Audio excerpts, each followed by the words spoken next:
Let me tell you something that most people get wrong about poverty. They think it is about money. It is not. The poor mindset has nothing to do with your bank account. I have met billionaires with a poor mindset and broke college students with a rich mindset. The difference is not what you have, it is how you think about what is possible. The poor mindset is reactive. It waits for the world to hand it something. It sees a fixed game with fixed rules and accepts that this is just how things are. The rich mindset is inventive.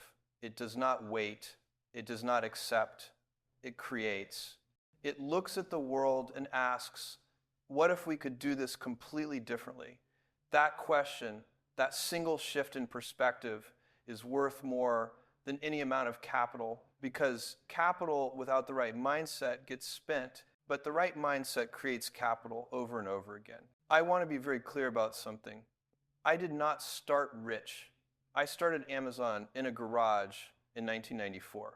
I was driving boxes to the post office myself. I was packing orders on my hands and knees on a concrete floor because we could not afford packing tables. There was no trust fund, no safety net.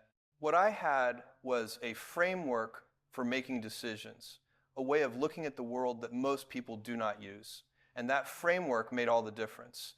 Not luck, not timing. The framework, the mental operating system I use to process reality and make choices. Let me introduce you to the most important decision-making tool I have ever used. I call it the regret minimization framework.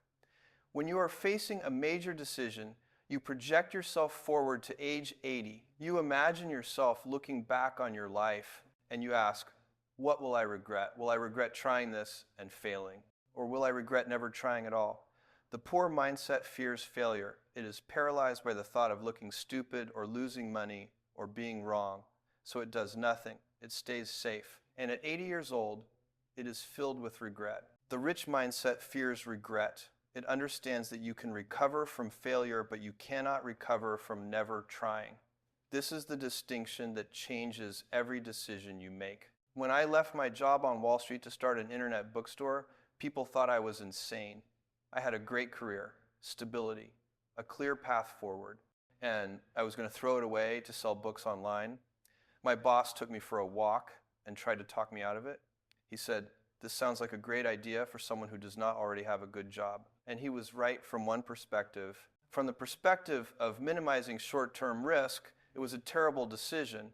But from the perspective of minimizing long-term regret, it was the only decision. I knew that when I was 80, I would not regret trying and failing, but I would absolutely regret never trying at all.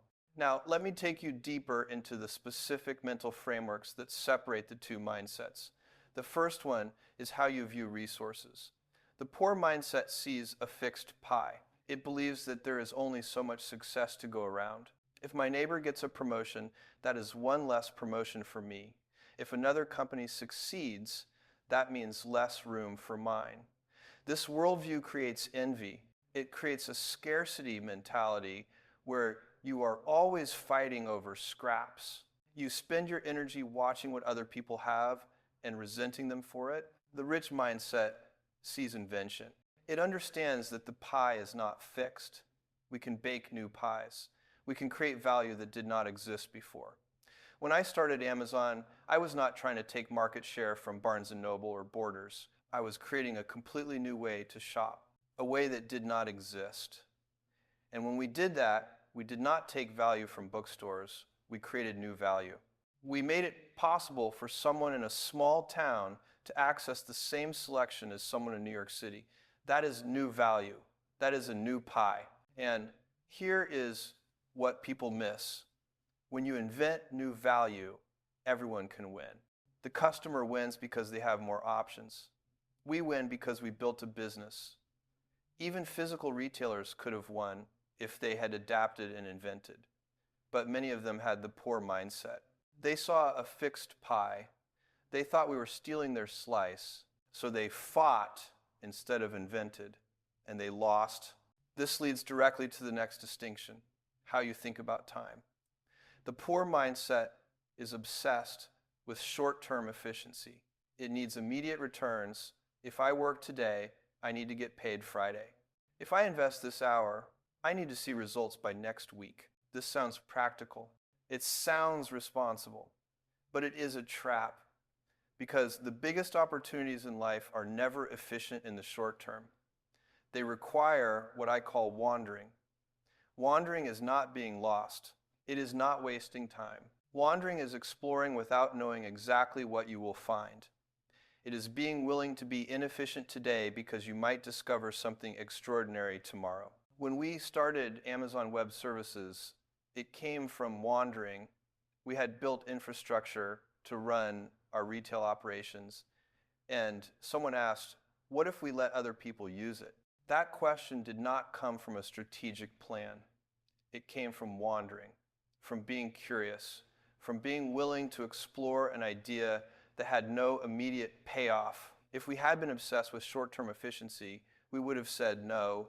We would have said, we are a retail company, not a cloud computing company. Stay focused.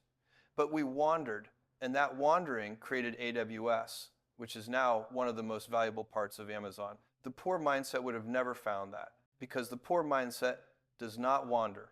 It optimizes. It squeezes every penny out of today.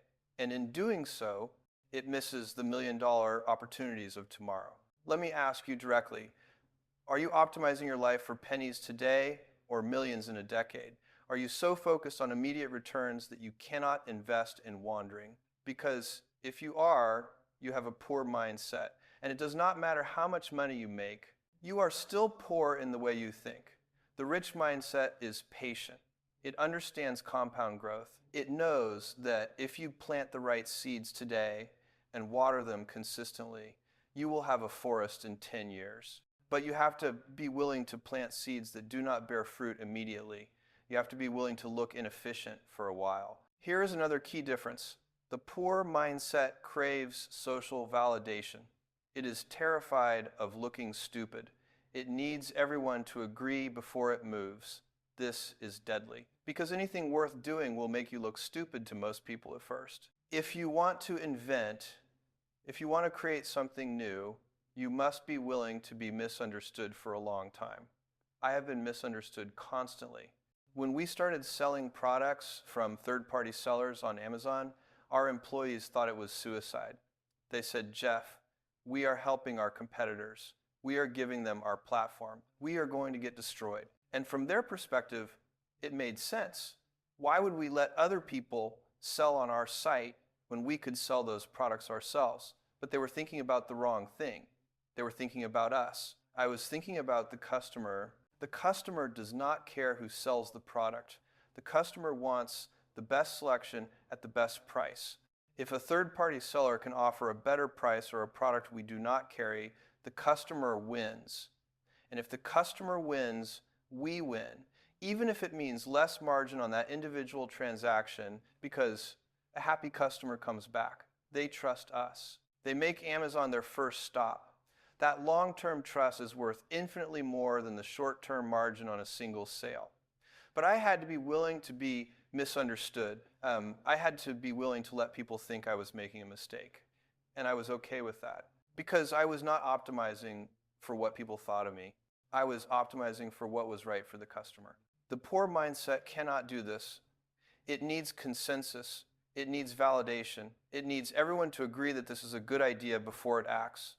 And by the time everyone agrees, the opportunity is already gone. The rich mindset moves before consensus. It has a strong internal compass. It knows what it believes and why.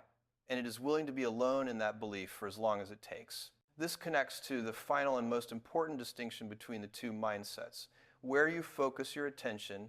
The poor mindset is obsessed with competitors. It looks sideways constantly. It wakes up every morning thinking, what is he doing? How is she winning? What do I need to copy? This is a follower's game, and followers never lead. They are always reacting, always one step behind, always trying to catch up. The rich mindset is obsessed with customers. It looks forward. It wakes up every morning thinking, what does my customer need? What problem can I solve? What do they want that does not exist yet? This is a creator's game. And creators define the future. Let me give you a concrete example. In the early 2000s, we could have spent all our time worrying about what Walmart was doing. Walmart was huge. They had infinite resources. They were talking about crushing us. We could have panicked. We could have copied their strategies. We could have tried to out Walmart, but that would have been the poor mindset. Instead, we focused on the customer. We asked, what does the customer want that nobody is giving them? And the answer was speed. They wanted their products faster. So we invented Prime. 2-day shipping for a flat annual fee. Nobody asked for it. No customer survey revealed it. But we knew it would make their lives better. And it did. Prime changed everything. Not because we were watching Walmart, but because we were watching the customer. Here is the principle. Winners focus on winning. Losers focus on winners. If you are staring at your competitor, you can only ever be as good as them. You become a mirror. But if you are staring at your customer, you can invent things your competitor never imagined. You can create value they cannot touch. And when you do that, the competition becomes irrelevant. They are playing a different game. You are not trying to beat them. You are trying to serve customers better than anyone else. And if you do that well enough, you do not have competitors, you have imitators. Now let me bring all of this together. The poor mindset sees scarcity, it fights over a fixed pie, it optimizes for today, it craves validation, it watches competitors, and it wonders why it stays stuck. The rich mindset sees abundance. It invents new value. It invests in tomorrow. It accepts misunderstanding. It obsesses over customers. And it builds the future. These are not personality traits. You are not born with one or the other. These are frameworks. They are ways of processing information and making decisions. And you can change your framework right now. But here's what most people do not understand. Money is not the goal. Money is the byproduct. If you chase money directly, if you optimize every decision for maximum short-term profit, the money runs away. But if you chase value, if you obsess over creating something genuinely useful, money follows naturally. Because value and money are connected. When you create real value for people, they pay you, not because you are hustling or grinding, but because you made their lives better. I see people all the time with the poor mindset wondering why they are not getting ahead. They work hard, they hustle, they grind, but they are chasing money. They are optimizing for the quick flip, the fast buck, the immediate return. And they are confused when it does not work. The reason it does not work is they are solving the wrong problem. They are asking, how do I get money? The rich mindset asks, how do I create value? And that question changes everything. Because when you focus on value, you start thinking long term. You start wandering. You start experimenting. You become willing to be misunderstood. You stop watching your competitors and start watching your customers. And all of those shifts compound. They build on each other. And years later, you look around and realize you built something real, something valuable, and the money came. Let me tell you what I mean by day one. Day one is a mentality. It is the idea that today is the first day, that you are just getting started, that the best is still ahead. Day two is when you think you have arrived, when you start protecting what you have instead of inventing what is next. Day two is the beginning of the end. And the poor mindset lives in day two. It thinks, I made it, now I just need to hold on. I need to protect my position. I need to make sure nobody takes what is mine.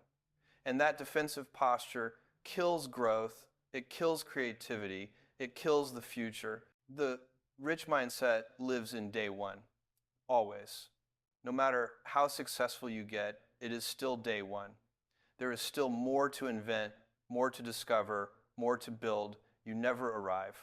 You are always beginning. And that keeps you hungry. That keeps you sharp. That keeps you inventing. I have been doing this for 30 years, and it is still day one for me. Because the moment I think we have figured it out, the moment I start protecting instead of inventing, we are done. So here is my challenge to you. What mindset are you operating from right now? Be honest. Not with me, with yourself. Are you looking at a fixed pie or inventing new value? Are you optimizing for today or investing in tomorrow? Are you craving validation or willing to be misunderstood? Are you watching competitors or obsessing over customers? Your answers to those questions will tell you everything. They will tell you if you have a rich mindset or a poor mindset. And if you have a poor mindset, you can change it. Right now, the garage is waiting. Not a literal garage, the metaphorical garage. The place where you stop making excuses and start building. Where you stop waiting for perfect conditions and start experimenting. Where you stop looking at what everyone else is doing and start creating something new. That garage exists for everyone. It does not matter where you are starting from. It does not matter what is in your bank account. What matters is the framework you use to make decisions. I started in a real garage, packing boxes, driving to the post office, wondering if this crazy idea would work. I had no idea Amazon would become what it is today. But I had the framework, I had the regret minimization lens, I had the willingness to invent instead of copy. I had the patience to think in decades instead of quarters. I had the courage to be misunderstood. And I had an obsession with making customers happy. That was enough. That framework was enough to build everything that came after. You have access to that same framework. You can adopt it today. You can start making decisions through the regret minimization lens. You can start inventing instead of fighting over scraps. You can start thinking long term. You can start being willing to look stupid. You can start obsessing over the people you serve instead of the people you compete with. And if you do those things consistently, the results will come. Not tomorrow, not next week, but they will come. The only difference between where you are and where you want to be is the framework you are using to make decisions.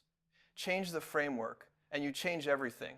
Stop looking at your neighbor. Stop comparing yourself to people on social media. Stop asking why they have what you do not. Start looking at the horizon.